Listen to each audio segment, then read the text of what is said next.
Apocalipsis, por favor, capítulo 1. Creo que los niños van a pasar a sus clases, por favor, de la escuela dominical, así que si pueden ir pasando ya, sería estupendo. Los demás nos quedamos aquí y prestamos atención a la palabra de nuestro Dios. Leían esta semana una anécdota, un hecho verídico. Se cuenta la historia de un agricultor que se encontraba un día trabajando en el campo y de repente comienza a oír unos alaridos, unos gritos de socorro, pidiendo ayuda. Sale corriendo y se encuentra un crío, un chico joven, hundiéndose en el lodo, hundiéndose en el barro, imposible de salir de aquella situación. Y este hombre va y le salva la vida y lo saca.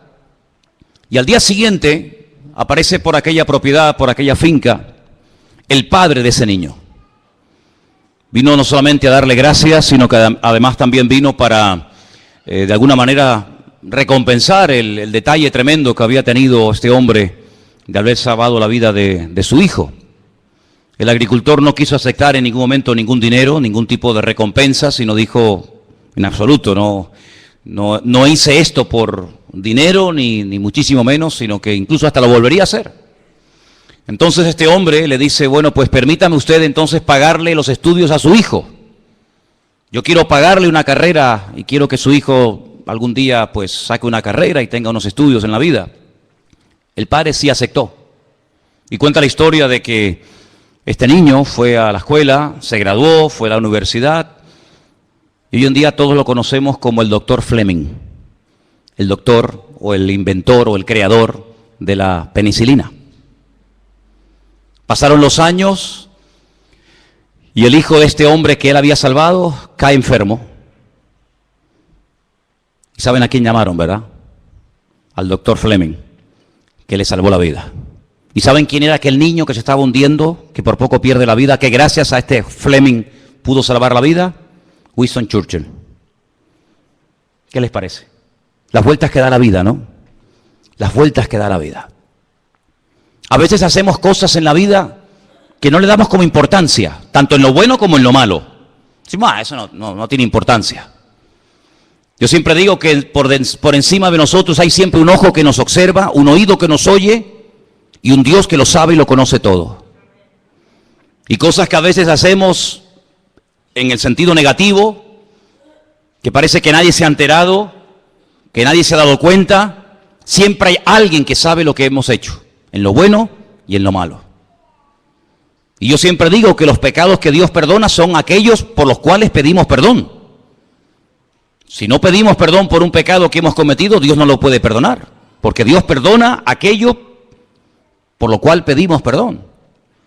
Pero Dios también toma buena nota de aquellas cosas buenas que hacemos que a lo mejor no han sido vistas, no han sido reconocidas, nadie te ha dado las gracias, las has hecho y han quedado ahí como en puntos suspensivos, ¿verdad? Pero sin embargo Dios ha tomado buena nota de cada una de ellas. ¿Cuántos dicen amén?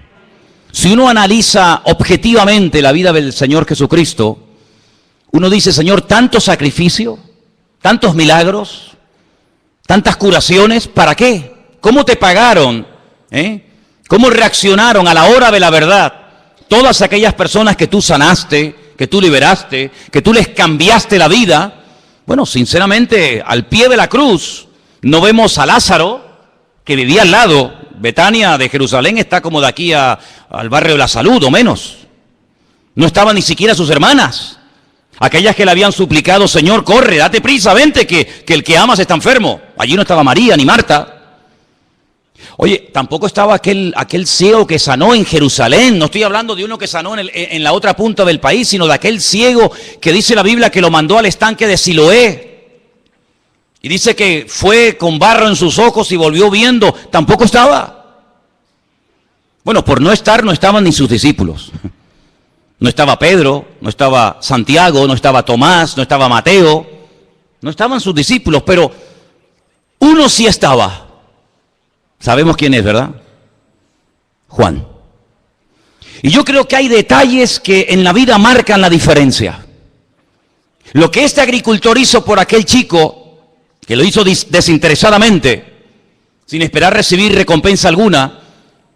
Fíjate la repercusión que tuvo en la historia y fíjate a quién salvó y a lo que llegó ese muchacho en la Segunda Guerra Mundial.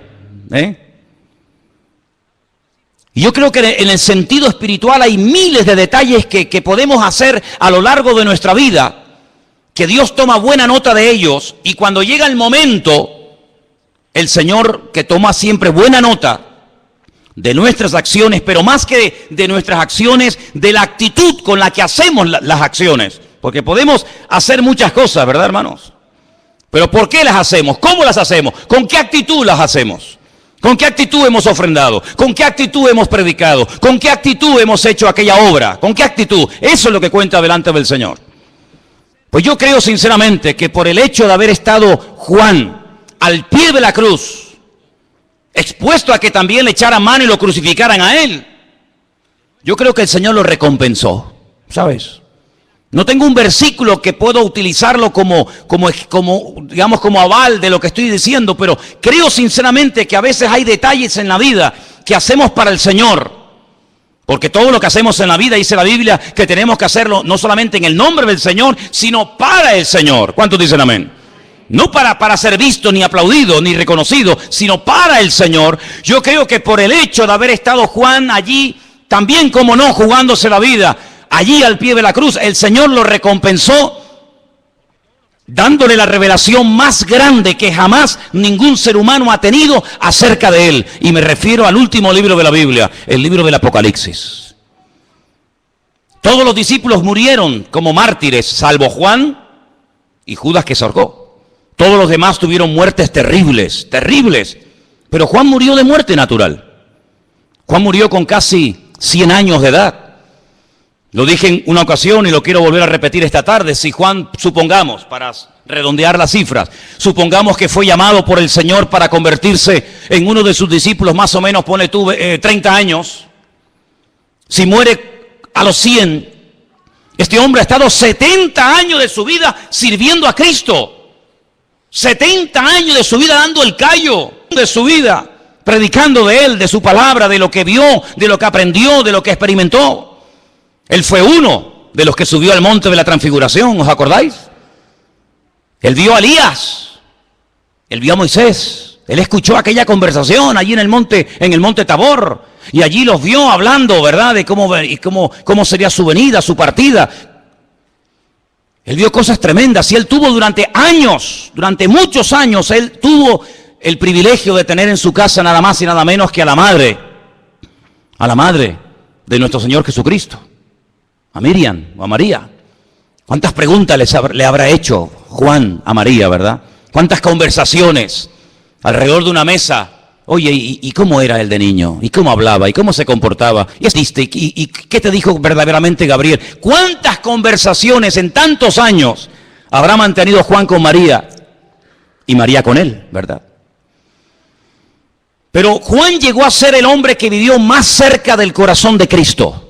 Así como David fue el hombre que vivió más cerca del corazón de Dios en lo que llamamos el Antiguo Testamento, en el Nuevo Testamento fue la persona que más profunda e íntimamente llegó a conocer al Señor. Yo también lo he dicho, esto que voy a decir ahora en otras ocasiones, pero siempre me ha llamado tremendamente la atención que la última vez que el Señor cena con sus discípulos, Él dice algo, vamos a decir, una especie de profecía, que se cumpliría al pie de la letra. Y es cuando Él dice, hay uno sentado alrededor de esta mesa conmigo que me va a entregar, que me va a traicionar. Todos los que estaban alrededor de esa mesa, salvo Juan, le hicieron al Señor la misma pregunta. Señor, ¿te refieres a mí? ¿Estás hablando de mí? Eso se lo preguntó Pedro, se lo preguntó Santiago, se lo preguntó Tomás, salvo Juan. Juan no le dijo, ¿seré yo, Señor? Sino Juan hace otra pregunta. Juan le dice, ¿quién es, Señor? ¿Quién es el que te va a traicionar? Porque yo no soy el que te voy a traicionar. Tenía una seguridad, una confianza, las ideas tan claras en aquel momento, que aunque él sabía que el Señor acababa de profetizar que alguien le iba a traicionar, que alguien le iba a vender, él sabía que él no tendría muchos defectos. De hecho, en cierta ocasión, el Señor lo apellidó a él y a su hermano, porque eran hermanos, Santiago y él, les dijo, hijos del trueno, bonarjes. Ese carácter fuerte, impetuoso que tenían en un principio, ¿verdad? Que el Señor lo fue moldeando y tratando hasta llegar a ser lo que llegó a ser. Pero él, a pesar de los muchos defectos que como cualquier ser humano podía haber llegado a tener en su vida, él sabía que él nunca iba a vender al Señor. Él nunca iba a traicionar al Señor. Por lo tanto, él le dice, Señor, ¿quién es? Y él fue el único que recibió por revelación directa del Señor quién era el traidor. Y le dijo, fíjate bien lo que voy a hacer. Al que yo le dé pan mojado en vino, ese es. Jesús moja pan en vino y le dice a Judas, Judas, toma. Lo que tengas que hacer, hijo, hazlo pronto. No lo retiene, no le dice, no, espérate un momentito, vamos a... Sino dice, date prisa, vamos a cumplir ya las profecías, date prisa. Así que Juan sabía perfectamente que el traidor no era ni Pedro, ni Santiago, ni él, sino que era Judas Iscariote. Y él fue allí al monte de la calavera y allí estuvo hasta el último momento y él dio testimonio de que Jesús en la cruz no se desmayó, no sufrió un desvanecimiento, sino que él murió. Dice, y mi testimonio es verdadero. Yo vi cuando le traspasaron el costado que salía agua y sangre. Y yo estaba allí al pie de la cruz. Él llegó a conocer al Señor de una forma tremenda. Sabemos que él fue una persona que el Señor lo utilizó a la hora también de escribir y de divulgar el Evangelio. El Evangelio según San Juan, ¿quién no lo ha leído? ¿Hay alguien aquí que no ha leído todavía el Evangelio según San Juan? Pues no sabes lo que te estás perdiendo. Un Evangelio precioso, ¿sí o no? Un Evangelio maravilloso. Empieza más o menos igual que el Génesis. Bereshit hayá, en el principio era la palabra y la palabra era Dios. Y fíjate que su evangelio es un evangelio tan diferente a los demás, que cuando estudiamos los evangelios, al de Juan siempre se estudia aparte, porque las características que contiene el evangelio de Juan son totalmente diferentes a las que tiene Mateo, Marcos y Lucas. Él escoge 7 milagros, como también nos ha enseñado en otra ocasión. Él escoge a propósito 7 milagros que no los llama milagros, sino los llama señales. Y a través de esos 7 milagros o señales, él intenta presentar a Cristo de una forma variada, lo más completa posible, para que la gente se haga más o menos una idea de a quién adoramos, a quién servimos y quién era realmente el Señor. Y yo les enseñé una vez un número que yo no sé si ustedes lo recuerdan. 2, 4, 5, 6, 6, 9, 11. ¿Sois capaces de aprender ese número? Facilito, ¿no? 2, 4, 5, 6, 6, 9, 11. A ver. Ya está. El teléfono de Juan. En esos 7 capítulos, el 2, el 4, el 5, el 6, hay 2 en el 6, 6, 9, 11, encuentras esos 7 señales o milagros que él escoge a propósito para presentar a Cristo como si estuviéramos en esta tarde grabando el culto con 7 cámaras diferentes. Una en la izquierda, otra a la derecha, una atrás, una adelante, una arriba, una en diagonal. Cuando terminara la reunión, cuando terminara el culto, si pudiéramos ver en una pantalla todo lo que esas 7 cámaras grabaron, todas grabaron la verdad, todas grabaron el culto, pero desde diferente ángulo. Con una veríamos a unas personas, con otra veríamos a otros hermanos, con otra veríamos una perspectiva diferente a la otra, pero todas grabaron la verdad. Eso es lo que hace Juan. Él comienza su evangelio diciendo que el primer milagro de Cristo, y curiosamente el único que dice cuál fue el primer milagro de Cristo es Juan. Dice que convirtió agua en vino, pero no en un vino cualquiera, sino en un vino de calidad. Luego Él es el Señor de la calidad. ¿Cuántos dicen amén? No hace las cosas de cualquier manera, sino las hace las cosas con categoría, con excelencia. Convirtió el agua en buen vino. Es un milagro profético. Hay muchos tipos de milagros en la Biblia. Este es un milagro profético, porque la Biblia dice que es lo que será, lo mismo que fue. Llegará un momento en el que a la iglesia le faltará el vino. Llegará un momento en el que al pueblo de Dios le falte, ¿verdad? Ese gozo, esa alegría, ese júbilo, esa renovación, y el Señor viene casi en el último momento a renovar lo que el diablo ha querido deteriorar y romper, pero Él viene a restaurar todo, y hasta que no restaure todo, Él no viene. ¿Cuántos dicen amén? Y vemos cómo el Señor sana a distancia. No hace falta que el enfermo esté aquí, cerquita, que se deje tocar, que se deje ministrar. No hace falta, no hace falta. Señor, tengo un criado que está enfermo. Bueno, vamos, no hace falta. Di la palabra. Pues venga, va, tu criado está sano. Y cuando llega, la palabra llegó antes que él. Luego el Señor es el Señor del espacio, de la calidad, del espacio, pero también del tiempo. ¿Cuánto tiempo llevas aquí? 38 años. Venga, levántate, toma tu lecho y anda. Y haz en segundos lo que 38 años de espera absurda y ridícula en el estanque de Bethesda no hicieron. Señor de la calidad, de la cantidad, del espacio, del tiempo. En el capítulo 6 multiplica los panes y los peces, el Señor de la cantidad, camina por encima de las aguas, el Señor que domina la naturaleza. Vamos al capítulo 9, lo vemos sacando a Lázaro de la tumba, el Señor de la vida, del ciego, y finalmente en el capítulo 11 resucitando a Lázaro. Es decir, que es el evangelista que mejor y más ampliamente presenta al Señor. Y uno dice, después de haber estado 70 años sirviendo al Señor, después de haber estado predicando el Evangelio 70 años, ¿queda algo todavía por decir de Cristo? ¿Queda algo que por descubrir del Señor? Por supuesto, no te quepa la menor duda. Si hay alguien entre nosotros en esta tarde que piensa que por mucho tiempo que lleves en la iglesia, por mucho tiempo que lleves convertido, ya lo sabes todo, te equivocas. Aún estamos en pañales. Todavía hay mucho camino por recorrer, hay mucha revelación por recibir, hay mucho conocimiento por adquirir y todavía no conocemos ni la 10ª parte de lo que Él es y de lo que Él es capaz de hacer por nosotros. ¿Cuántos dicen amén? Aún faltaba el Apocalipsis, amigo. Ay, amigo. Si te quedas sorprendido con los 7 señales o milagros de San Juan, cuando te vas al Apocalipsis, ahí te pierdes, allí dice, Dios mío, qué grande tú eres. Por ejemplo, en el capítulo 1 hemos leído esta tarde que el Señor se presenta y le dice, por ejemplo, en el versículo, vamos a leer si queréis a partir del versículo 4. Juan escribe un mensaje a 7 iglesias que están en Asia Menor. Y lo primero que les dice es, del que era, o del que es, del que era, y del que ha de venir. Y aquí hay un juego de palabras que no se aprecia en español, pero él juega con el verbo ser. Ajobé, Bejayá, Beyabó. Hay un juego de palabras con el verbo ser. Si era, es que es, y si es que será. En hebreo no existe el verbo ser en presente. No existe el verbo ser. Hay 2 verbos en hebreo que no existen. El presente del verbo ser y el verbo tener. No existe verbo tener en hebreo. No se puede decir yo tengo, utilizando una forma verbal, presente, pasado y futuro.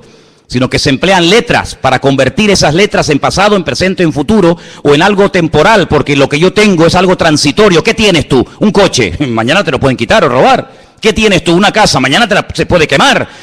Luego, el tener es algo tan absurdo, sin embargo, nos apropiamos de lo que creemos que somos y de lo que creemos que tenemos, y ni somos ni tenemos, porque el único que es y el único que tiene es el Rey de Reyes y el Señor de los Señores. No hay nadie más que Él. Pero cuando Él se presenta en el libro del Apocalipsis, dice, es que yo era. Y hay un momento en su ministerio que Él dice, yo era antes de Abraham. Y le dicen, pero si tú no tienes ni 40 años. ¿Cómo que tú eres antes que Abraham? Claro, ¿con quién te crees que caminaba y hablaba Abraham? ¿Quién te crees que se presentó en la casa de Abraham y le dijo, el año que viene vas a ser padre y tu mujer vas a dar a luz? ¿Quién te crees que fue a decírselo? ¿Quién te crees que fue? Adoní, mi Señor. Abraham no se postraba ante nadie ni ante nada. Abraham era monoteísta, Abraham adoraba al Dios único y verdadero. Y cuando lo vio, salió corriendo, se postró ante él y lo llamó Adoní, mi Señor. Qué honor tan grande recibir a mi Señor en casa. Y entonces el Señor le comunica la próxima destrucción de Sodoma y Gomorra. ¿Con quién te crees que hablaba David? ¿Con quién te crees que hablaban los profetas del Antiguo Testamento? ¿Con quién te crees que hablaba Isaías y recibía revelación cuando relató su crucifixión? Es como si el Señor le dijera, mira, apunta ahí, escribe. Y le corre el velo del futuro y le dice, escribe cómo voy a ser crucificado, humillado, maltratado, crucificado, muerto, resucitado. Escríbelo. Es decir, Él ya era antes del principio de los tiempos, antes de Génesis 1 ya Él existía, porque Él es eterno. ¿Cuántos dicen amén? Como hombre, como persona, su naturaleza humana tuvo un principio, evidentemente. Pero como Dios, a Dios no lo ha creado nadie. En el principio era el Verbo y el Verbo era Dios. Por lo tanto, Él es eterno. En el principio creó Dios los cielos y la tierra. Pero ¿quién creó? Dios o Jesucristo. ¿Quién fue? ¿Uno u otro? Él mismo. Elohim, el único nombre de Dios que está en plural. El único nombre que está en plural. La traducción literal sería dioses. En el principio los dioses crearon los cielos y la tierra. Y decimos, ¿cómo que los dioses? ¿Cuántos hay? Hay uno, pero ese Dios es plural. Ese Dios se manifiesta a veces como padre, a veces se presenta como hijo, claro, pero no hay ningún problema en ello, que yo soy padre, ahora mismo yo soy padre y al mismo tiempo soy hijo. No tengo que desdoblarme, no tengo que dejar mi naturaleza de padre para convertirme en hijo o dejar de ser hijo. No, soy al mismo tiempo padre, hijo, marido, pastor, amigo, lo que tú quieras. Y Él se presenta a veces como hijo, a veces se presenta como Dios. No hay ningún problema en ello, no hay ningún problema. Además, si Dios no pudiera humanarse, si el Señor no pudiera encarnarse, entonces no es todopoderoso. Está limitado, quiero pero no puedo. Pero Dios puede hacer lo que quiera, porque Él es el Dios todopoderoso, arriba en el cielo y abajo en la tierra. No hay ninguna limitación para Él. ¿Cuántos dicen amén? Por lo tanto, amados hermanos, cuando Juan comienza a recibir aquella revelación, se da cuenta de que aquel que estuvo con ellos durante 3 años caminando, multiplicando los panes y los peces, caminando por encima de las aguas, era Dios en carne y hueso. Y por eso al final del ministerio dice que todos se postran y lo adoran. Nunca lo habían hecho, pero ese día sí, lo adoraron. Y después de haberle adorado, volvieron a Jerusalén con gran gozo, dice la palabra, ¿verdad? La pregunta es, ¿tú tienes claro quién era Él? Porque hay algunos que no sé, ¿tienes claro quién era Jesucristo? Un gran sanador, un gran médico, un gran orador, pero aparte de eso, ¿quién era verdaderamente el Señor? Era Emmanuel, era Dios con nosotros. Se metió en un frasco, se limitó, claro, en espacio y en tiempo, como todos los seres humanos. Pero por encima de eso, nunca perdió su capacidad es divina. Es más, cuando un día viene una persona que no se habían visto teóricamente nunca en la vida, Jesús dice, chicos, escúcheme bien, mira, ahí viene un verdadero israelita. Y Natanael le dice, Señor, pero si tú a mí nunca me has visto, si no nos conocemos, dice que no, yo te vi a ti el otro día cuando estaba debajo de la higuera. Y Natanael dice, Señor, dice, no te sorprendas por esto no es más que el principio. A partir de ahora vas a ver ángeles que suben y bajan, suben y bajan, suben y bajan sobre la vida del Hijo del Hombre. Por lo tanto, no te sorprendas, ¿te das cuenta? Así que, amados hermanos, lo vemos a Él, sí, limitado en espacio y en tiempo, pero lo vemos a Él que Él no es controlado por nada ni por nadie. Él es capaz de hacer milagros creativos, de crear de la nada cosas que no existen, de multiplicar los panes y los peces, de caminar por encima de las aguas. Él es capaz de resucitar muertos que hace más de 72 horas que están ya muertos y pudriéndose en un cementerio. No hay problema en ello. Y lo tiene que llamar por nombre, porque si solamente hubiera dicho ven fuera, sale todo el cementerio fuera. Él tiene todo el poder y tiene toda la autoridad. No hay nada que lo limite, absolutamente nada. Él es capaz de bajar al infierno y decir al diablo, dame las llaves, fuera, se acabó. Aquí el que manda, el que controla, el que abre y el que cierra soy yo. Él es el Dios todopoderoso. ¿Cuántos dicen amén? Pero aparte de eso, en el libro del Apocalipsis aparecen títulos que Él recibe. Y por ejemplo, mira este, versículo 5, Jesucristo, el testigo fiel. ¿Sabéis que la palabra testigo y mártir es la misma? El mártir, el fiel, el primogénito de los muertos, el soberano de los reyes de la tierra, al que nos amó, nos lavó de nuestros pecados con su sangre. Bendito sea Dios. Qué maravilloso saber que hay un perdón para los pecados, que el ser humano puede recibir perdón, puede recibir alivio, puede recibir paz a través de la sangre de Jesucristo. Y dicho sea de paso, solamente la sangre de Cristo puede limpiar nuestros pecados. No hay nada que pueda perdonar los pecados, de limpiar nuestra alma más que la sangre de Jesucristo. No hay nada. Todos aquellos animales que se mataban en el Antiguo Testamento eran símbolo, tipo de a ese sacrificio perfecto que Él haría cuando Él viniera. Dice la Biblia en el libro de Hebreos, si aquellos animales limpiaran verdaderamente los pecados, ¿para qué tienen que ir todos los días, todas las semanas, todos los meses, toda la vida a presentar y matar, animales? Pero Él se presentó una vez y con ese sacrificio ya está, se acabó. Murió por los que habían muerto. Murió por los que vivían y murió anticipadamente por los que aún no existían, pero sabía el Señor que necesitarían también redención en el futuro. Un sacrificio perfecto y una vez y para siempre. Y dice, y aparecerá por segunda vez sin relación en absoluto con el pecado, sino vendrá para otra cosa. Primero vendría como cordero para sufrir, para morir, para pagar el precio de nuestros pecados. Y la segunda vez vendría como un león, como rey triunfante y glorioso. Pero dice en el versículo 6, y nos hizo reyes y sacerdotes para Dios, su Padre. A Él sea la gloria e imperio por los siglos de los siglos. Amén. Ahora dice, he aquí que viene con las nubes, y todo ojo le verá. Y mira tú por dónde ahora añade a esa frase de y todo ojo le verá, añade algo muy interesante. Dice, y los que le traspasaron. Aquellos que le clavaron aquellos clavos en sus manos y en sus pies, cuando Él venga, ellos también le verán. Es interesante, ¿no? Es interesante. Aquellos que le crucificaron y que le martirizaron también lo verán. Pilato volverá a presentarse delante de él, pero en esta vez al revés. No eres tú el que me juzgas a mí. Ahora soy yo el que te juzgo a ti. Y aquella pregunta que tú me hiciste hace 2000 años atrás, que no te contesté, ahora te la voy a contestar. ¿Y qué es la verdad? Y cuando Pilato lo vuelva a ver a él en persona, él mismo se responderá, la verdad eres tú, Señor. ¿Cuántos dicen amén? ¿Qué te parece? Y dice aquí, y todos los linajes de la tierra harán lamentación por él. Sí, sí, amén. Y ahora dice, yo soy el alfa y la omega. La alef y la taf, ¿no? Sería en hebreo. El principio y el fin, dice el Señor. Esta palabra, el Señor, no se tenía que haber traducido por Señor, porque la palabra Señor es Adonai. Pero el nombre que aparece es el nombre sagrado de Dios. Ese nombre que forman 4 letras, Yod, Hei, Bad, Hei, ¿verdad? Ese nombre se pronuncia Yahweh. Ese es el nombre que aparece en el texto. Es decir, que aquí está poniendo al mismo nivel, a la misma altura, al Dios creador, con su amado Hijo Jesús. Y dice, el que es, el que era y el que ha de venir. Y ahora aquí aparece un artículo, que es el artículo Él, y a continuación, Todopoderoso.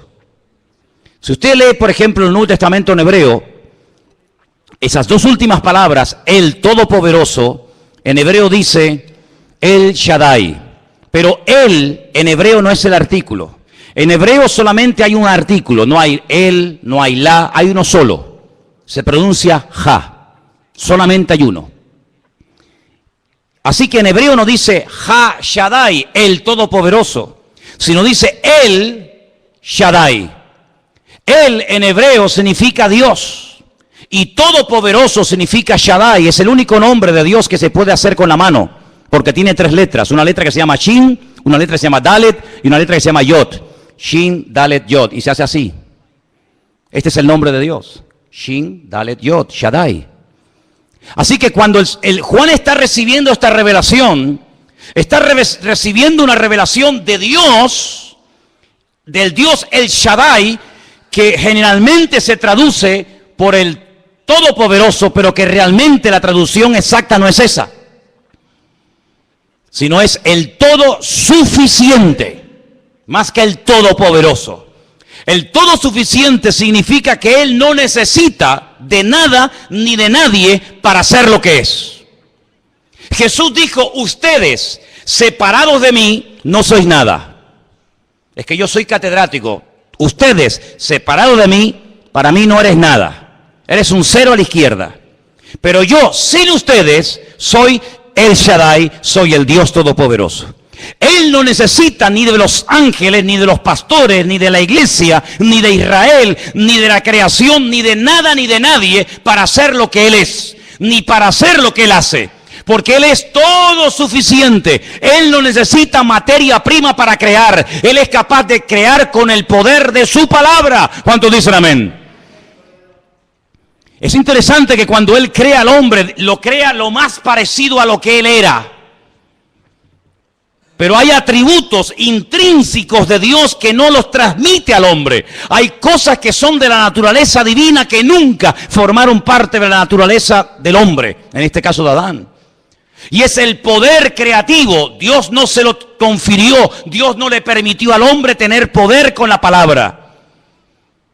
Pero Dios sí. Dios crea con la palabra. Sea la luz. Y la luz se produce. Esas palabras que Dios pronunciaba se cristalizaban, se materializaban, se hacían realidad cuando Dios las pronunciaba. Pero esa palabra que Dios pronunciaba se terminó escribiendo. Así que no solamente Dios hablaba y la palabra se materializaba, sino que esa palabra Dios permitió que se escribiera. Y nosotros tenemos en nuestras Biblias docenas, cientos, miles de conversaciones, de expresiones, de palabras que Dios proclamó, pero que ahora las tenemos por escrito. Es decir, si la palabra cuando salía de los labios de Dios tenía y tiene poder, amén, no mengua el poder de Dios porque esa palabra ahora se ha escrito y se ha llevado a una imprenta y se ha puesto.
En papel y tinta, contiene exactamente el mismo poder que tenía y tendrá siempre.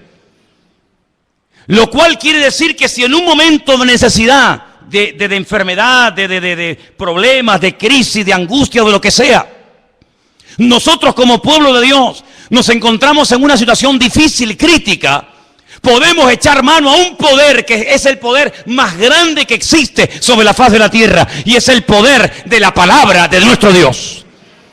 Jesús nos da un ejemplo cuando Él se va al desierto voluntariamente y está allí 40 días permitiéndole al diablo tentarlo. Cuando Satanás venía con sus tentaciones y con sus propuestas y con sus ofertas, porque eso es una tentación, es una oferta. Yo te ofrezco algo mejor que lo que te ofrece tu Dios. Tú hazme caso a mí, que lo mío es lo verdadero y lo bueno, lo que Él te ha dicho no le hagas caso. Eso es una tentación, es una oferta, es llevarle la contraria a Dios. Dios, ¿qué te ha dicho? Blanco, no, eso no es el negro. ¿Qué te ha dicho? Negro, no, es el blanco. ¿Qué te ha dicho? Por la izquierda, no, es por la derecha.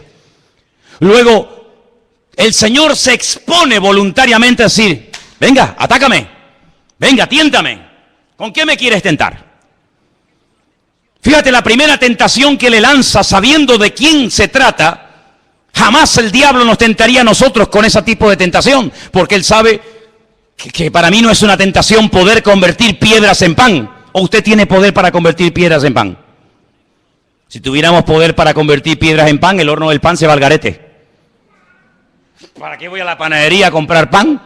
Si yo digo, a ver, tráeme un par de piedras, a ver, oramos, panes, ¿qué quieren? ¿De barra? ¿Baguette? ¿Cómo la quieren? ¿Redondita? Para nosotros no es una tentación, pero para él sí lo era. Porque el diablo, que no es tonto, sabía que el Señor tenía hambre. Sabía que el poder de la palabra de Dios tiene poder creativo, porque ya lo hizo en el pasado. Y como en él no hay sombra de variación, si él fue capaz de crear con el poder de su palabra, ahora lo puede volver a hacer.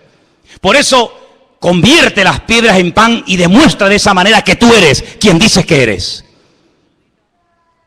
Pero el Señor no entró al trapo, sino que el Señor utilizó su palabra que es la espada del Espíritu, y le dijo, no solo de pan vivirá el hombre. Escrito está, no solo de pan vivirá el hombre.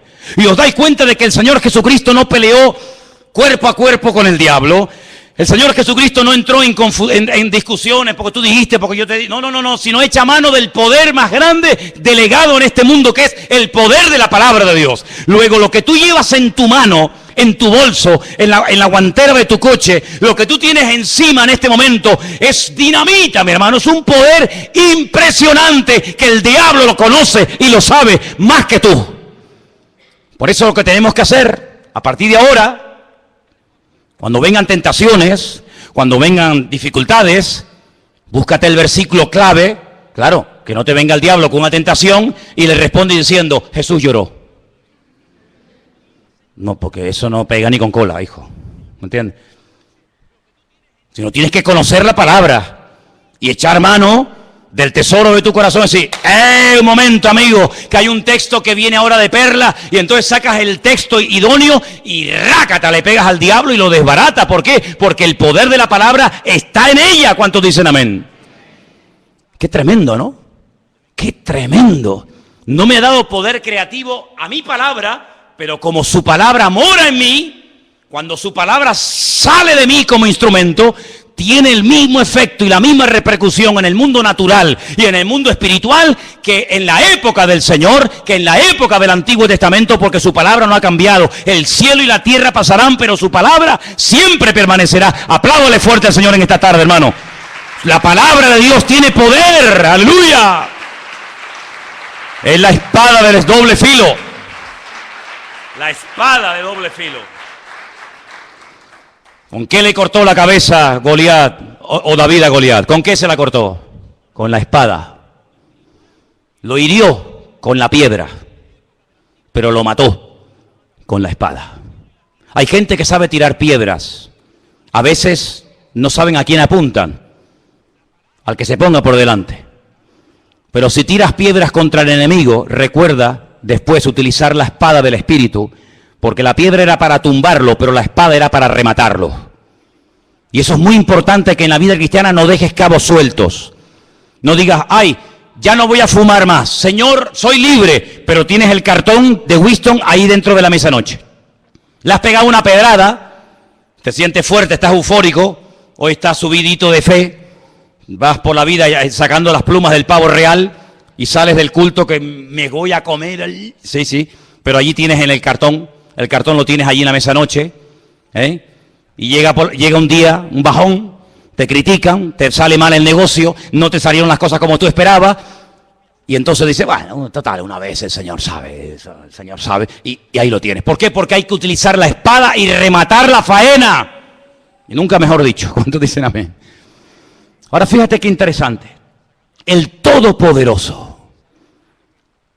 ese Dios todopoderoso, todo suficiente, que no necesita de nada ni de nadie, se humilla y se rebaja de tal manera que llega a pedir oración a los que él creía que eran los más espirituales del grupo. Pedro, Jacobo, Juan, ¿podéis orar por mí esta noche? ¿Nosotros por ti?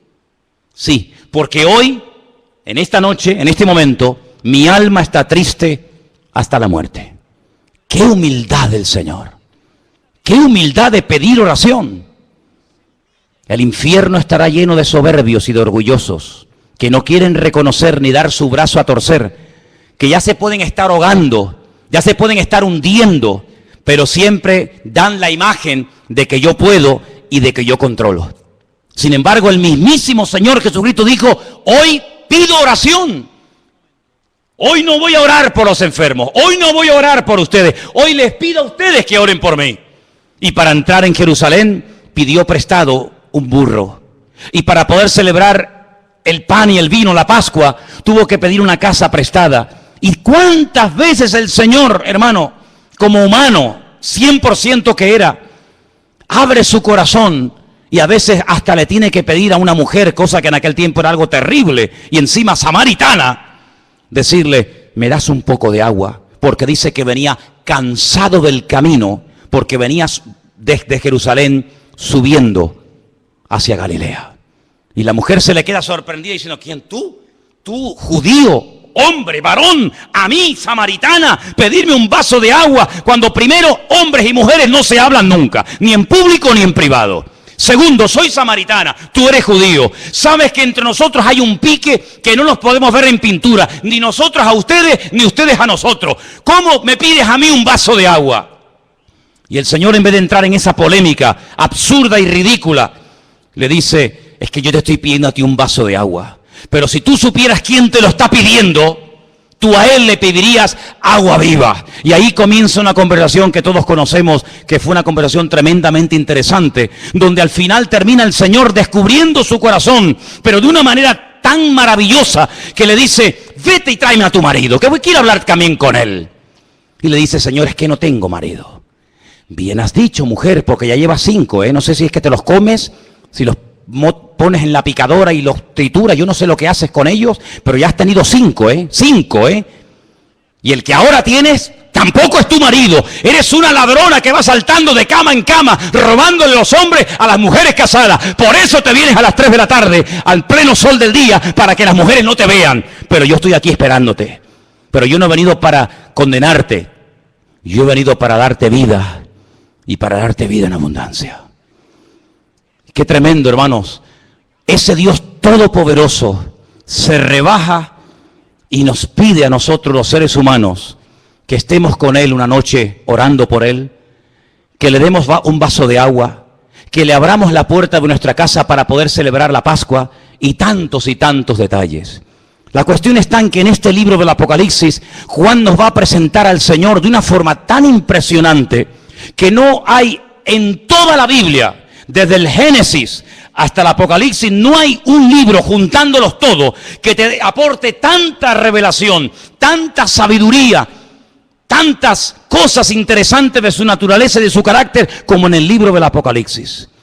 Fíjate que, por ejemplo, si seguimos leyendo en el versículo 9, Juan estaba en la isla de Patmos no de vacaciones, no estaba haciendo turismo, sino que estaba allí desterrado, dice, por causa de la palabra. Estaba en Patmos por el testimonio de Jesucristo, pero él no estaba en una actitud de queja, él no estaba en una actitud de lamento, él no estaba despotricando contra todo. Fíjate tú, con casi 100 años de edad, mira la que se me ha venido encima. No, sino él está en el Espíritu, en el día del Señor.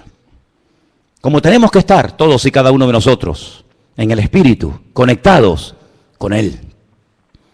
Y como estaba bien, estaba alineado con el Señor, oyó la voz del Señor. Hay gente que dice, es que yo no oigo a Dios. Claro, pues si estás en la carne todo el día.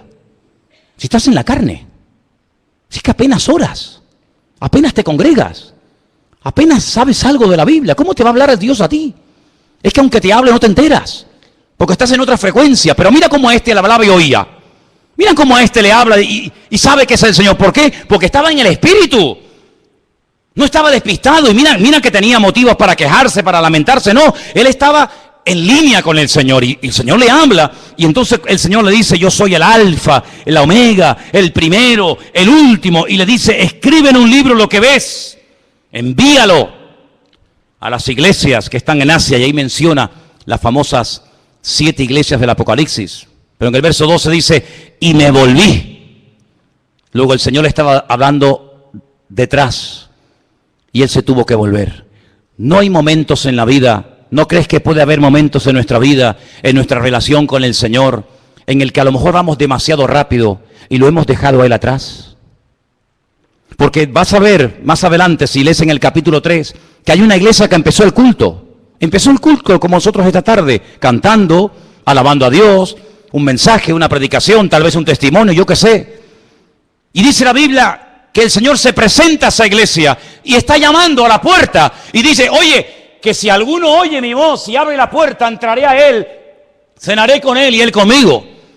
Y si habían dejado al Señor fuera y había comenzado la reunión y la iglesia no se había dado cuenta de que el Señor estaba fuera, mi pregunta es, ¿a quién le estaban cantando entonces? Luego existe la posibilidad de estar cantándole al aire. Existe la posibilidad de haber perdido la gloria, la presencia del Señor por el camino y no haberse ni dado cuenta. Porque no es el primero ni el último caso de personas que incluso iban a la guerra creyendo que Dios iba con ellos. Y ya yo hacía mucho tiempo que no estaba con ellos. ¿O qué te crees? ¿Que Dios está contigo porque lees la Biblia y vienes aquí? No, es mucho más serio que eso. Anoche pecando con Dalila y mañana enfrentarme a los filisteos. ¿Pero tú de qué vas? ¿Pero tú te crees que esto es posible? Y el Espíritu del Señor se apartó de él y él no se había dado cuenta. Increíble. Por eso hay momentos que hay que pararse y decir, oye, estoy haciendo las cosas decentemente y con orden. Estoy obedeciendo al Señor, porque el Señor me está hablando, pero la voz la oigo allá atrás. No me está hablando delante, luego Él va adelante y yo le sigo, sino que me está hablando y me tengo que dar la vuelta y decir, uy, pues si el Señor está allí. No tuvo que volver un día su madre y su padre, José y María, a Jerusalén, porque lo habían perdido, ¿sí o no? Si no, es que perdieron al niño. No, yo creo que el niño no se perdió, yo creo que los padres eran los que estaban perdidos. Porque el niño estaba donde tenía que estar, en la casa de mi padre, en los negocios de mi padre, es donde yo tengo que estar. Se volvió, y entonces cuando se volvió para ver la voz, esto es muy interesante, porque las voces no se ven, las voces se oyen. Pero ocurre exactamente lo mismo que en el monte Sinaí. Cada vez que hay una revelación espectacular de la gloria del Señor, los sonidos se ven, no se oyen, se ven. Dice que ellos vieron en el monte Sinaí, ellos vieron el sonido de la trompeta. Y no es un fallo de traducción, porque volvemos otra vez al Apocalipsis y dice, me volví para ver la voz. Es interesante notar, ¿no? ¿Qué nivel, qué dimensión de revelación hay que se puede incluso ver hasta el sonido? Porque el sonido se puede ver, pero no con el ojo humano. Pero en ese nivel de relación sí se puede ver. Y dice que vuelto vi 7 candeleros de oro. Esto es muy interesante porque ahora vamos a ver la explicación. En medio de los 7 candeleros, a uno semejante al Hijo del Hombre, vestido de una ropa que le llegaba hasta los pies, ceñido por el pecho con un cinto de oro. En su cabeza y sus cabellos eran blancos como la lana, como blanca lana, como la nieve, sus ojos como llama de fuego, sus pies semejantes al bronce bruñido, refulgente como en un horno, y su voz como estruendo de muchas aguas. Esto está muy bien. La descripción del Señor que se le está presentando en Patmos es impresionante. Nunca Juan lo había visto así.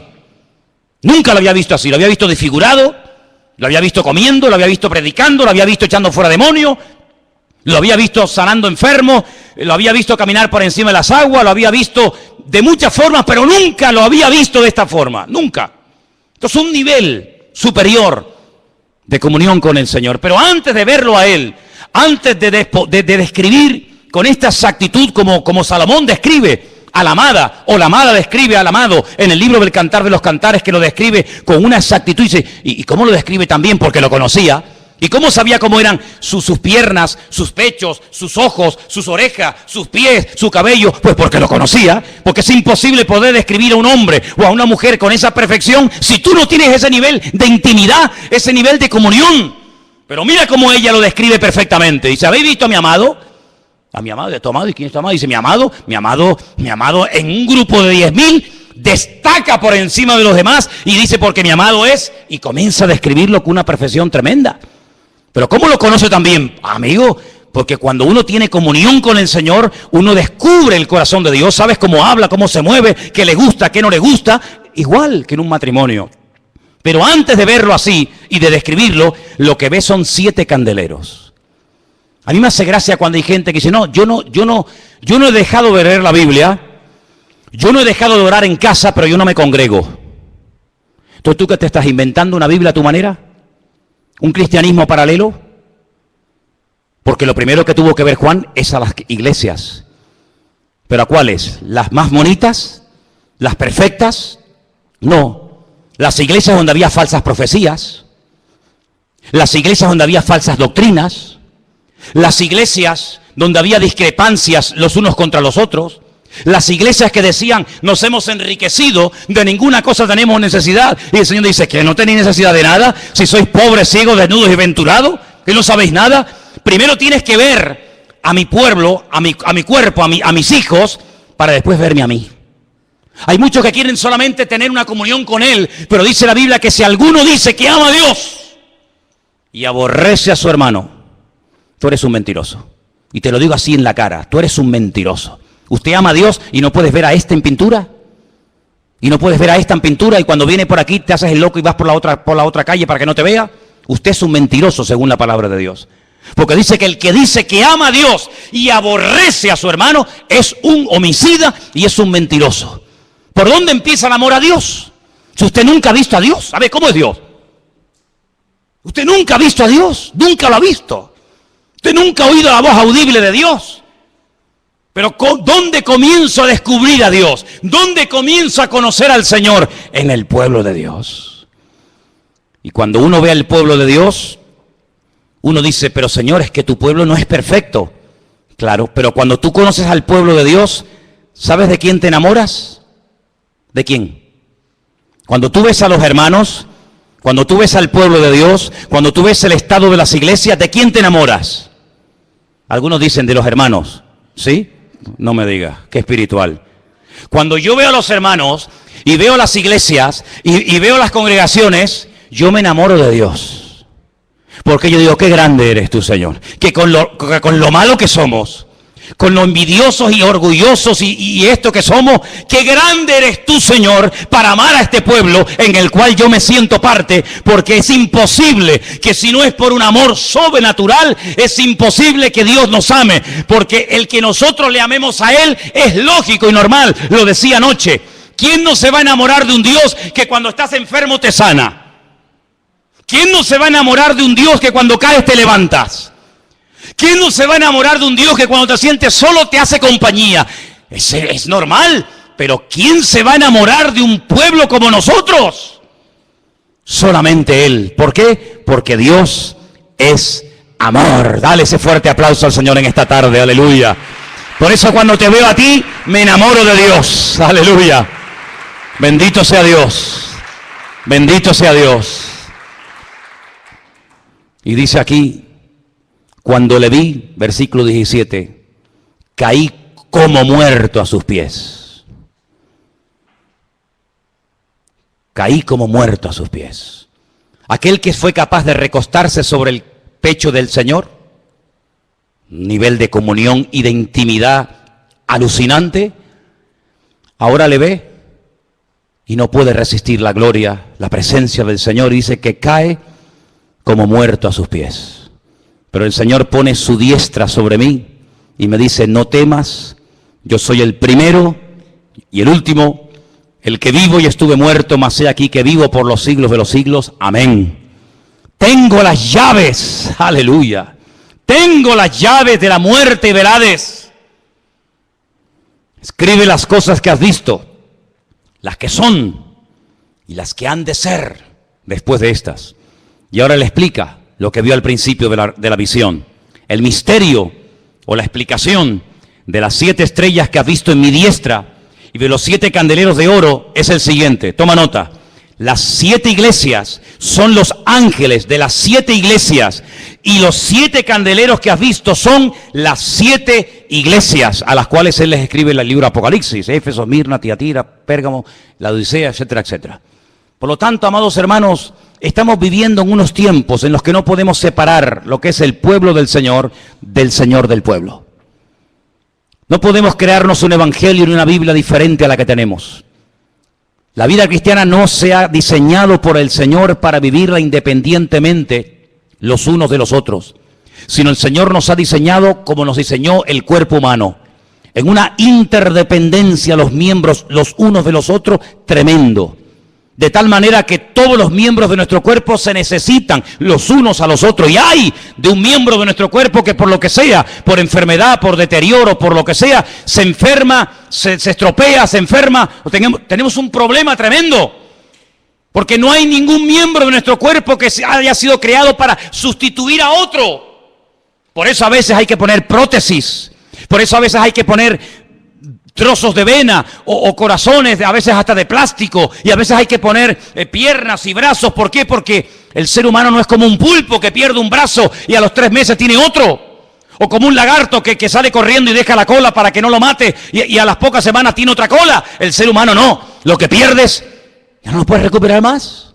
La única forma de poder recuperar el gozo perdido, la victoria perdida, la fe perdida, la unción perdida, es buscándolo a Él, porque no te puedes regenerar a ti mismo. Y por eso, amados hermanos, tenemos que depender diariamente del Señor, porque nuestro amor, nuestra fe se agota. Nuestra paciencia tiene un límite. Nuestro conocimiento llega un momento que digo, Señor, yo ya no puedo meter más en la cabeza, ya no me cabe más. Pero el Señor dice, venid a mí. Los que están cargados, los que están agobiados, trabajados, dice que yo lo primero que voy a hacer es hacerles descansar. Y creo que en estos tiempos tenemos que aprender a descansar ¿en qué? En Dios. Ahora en estas últimas semanas se está oyendo hablar mucho acerca de política. Habéis visto, ¿no? En los bares, en las familias, en las casas, incluso aquí hasta a veces en la iglesia, ¿no? Me escucho a gente hablando de política, y algunos tienen esperanzas de que, bueno, si ahora entra fulano o entra mengano, ¿sabéis una cosa? Yo no tengo esperanza, ni confianza, ni fe en ninguno. En ninguno.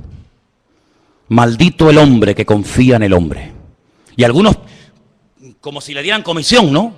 Algunos hablan como dicen, bueno, pero a ti te dan comisión por lo que estás diciendo. Si usaras la misma verborrea y el mismo entusiasmo para defender el Evangelio de Jesucristo como defiendes a fulano, a mengano, tendríamos que levantarte un altar o darte el premio Nobel, ¿no? Yo no defiendo a nadie, porque todos mienten, porque todos van a lo suyo, y porque al único que tenemos que adorar, honrar y agarrarnos fielmente, porque ese sí que promete y cumple, ese sí que promete y cumple, es el Señor de señores y el Rey de reyes. Y tenemos que partir de la base que la historia, quien la controla no es tú ni yo. La historia, las naciones, los pueblos, quien quita, quien pone, es el Eterno, el Señor. ¿Quién puso a Faraón en Egipto? Dime. Puso a un faraón bueno y allí se iban todos. Y puso un faraón malo, ¿sí o no? Y hay momentos que hay que ir a Egipto y momentos que hay que salir de Egipto. Amigo, ¿quién levantó a Nabucodonosor? ¿Quién levantó a las autoridades del pasado, del presente y del futuro? ¿Quién es el que quita, el que pone, el que cierra y el que abre? ¿Quién? Dios. Dios es el que quita y el que pone. Y nuestra obligación, hermanos, es orar para que la voluntad de Dios se haga. Y si tiene que entrar fulano, o salir mengano, o entrar este, o entrar el otro, a mí me da igual. Porque yo sé en quién he creído.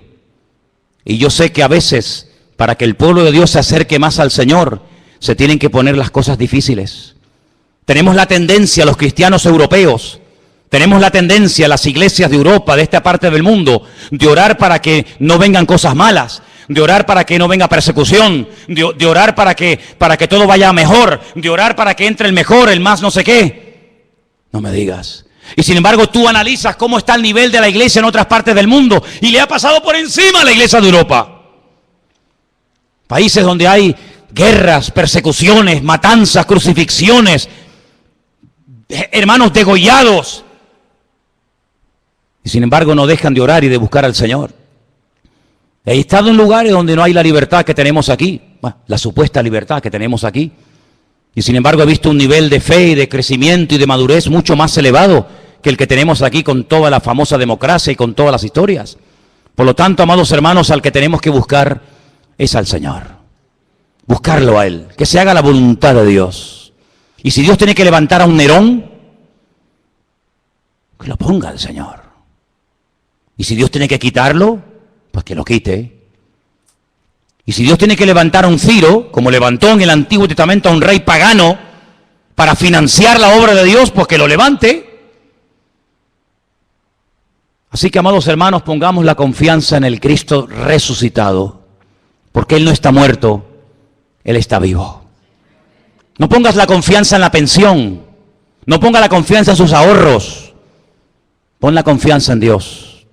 Porque muchos en este país pusieron su confianza en sus ahorros, en su plan de pensión, y mira cómo están, gritando, desesperados por las calles, pidiéndole al hombre que le devuelva lo que el hombre le quitó. Pero lo que Dios te da, nadie te lo puede quitar. Mira la jubilación de Juan. Mira la jubilación de nuestro hermano Juan. 100 añitos. 100 años. Solito en la isla de Patmos. Pero teniendo las revelaciones más espectaculares que ni Daniel, ni Jeremías, ni nadie en la Biblia tuvo las revelaciones que él tuvo. ¿Por qué? Porque estaba en el Espíritu en el día del Señor. Así que quiero que en esta tarde oremos, cierres tus ojos un momentito y le pidas al Señor que en estos tiempos difíciles y raros y extraños de cambios o de posibles cambios, no caigamos en el error y en la trampa de poner la confianza en los hombres. Porque muchos de los que pusieron su confianza en los hombres se llevaron tremendas desilusiones. Y podríamos hablar de muchos casos y ejemplos de la historia, de muchos que creyeron que cuando entrara fulanito, todo se arreglaría y al final fue peor de lo que había. Por eso, amados hermanos, hemos llegado a un momento en la historia en el que solamente podemos buscar y depender de nuestro Dios. Hermano, ahí donde está, ore y hable con el Señor. Dígale al Señor: Dios mío, pongo mi confianza en ti, me agarro a ti, me aferro a ti, a tu palabra, a tus promesas. Y sé, Dios mío, que tú estás conmigo como poderoso gigante. Juan no estaba solo en Patmos, hermanos. No. Juan no estaba solo en Patmos. La soledad, el destierro de Juan en Patmos, lo permitió el Señor. ¿Sabéis para qué? Para que en ese lugar duro y difícil tuviera un tiempo para tener la revelación más maravillosa que se puede tener sobre el Señor. Sobre el Señor. Por eso, amados hermanos, a veces la soledad es necesaria. Porque es en la soledad y en la quietud donde el Señor te habla. A veces hay un correr, para aquí y para allá, y no hay tiempo para oír la voz de Dios. Por eso el Señor muchas veces permite que entremos a Patmos, al desierto, para que allí podamos oír la voz de nuestro Dios. Bendito sea el nombre de nuestro Dios. Te adoramos a ti, Jesús, en esta noche. Ponemos en ti nuestra confianza y nos agarramos a ti, el único Dios vivo y verdadero, Jesús. Aleluya. Yo quiero que la iglesia esté orando en esta noche mientras cantamos esta alabanza, esta canción en esta tarde. Yo quiero que tú estés orando, que tú estés ahí tranquilo, sentado, hasta que yo te diga que te pongas de pie. Entrégale su vida al Señor. Ponga su confianza en el Señor, no en el hombre, en Dios. Solamente en Él.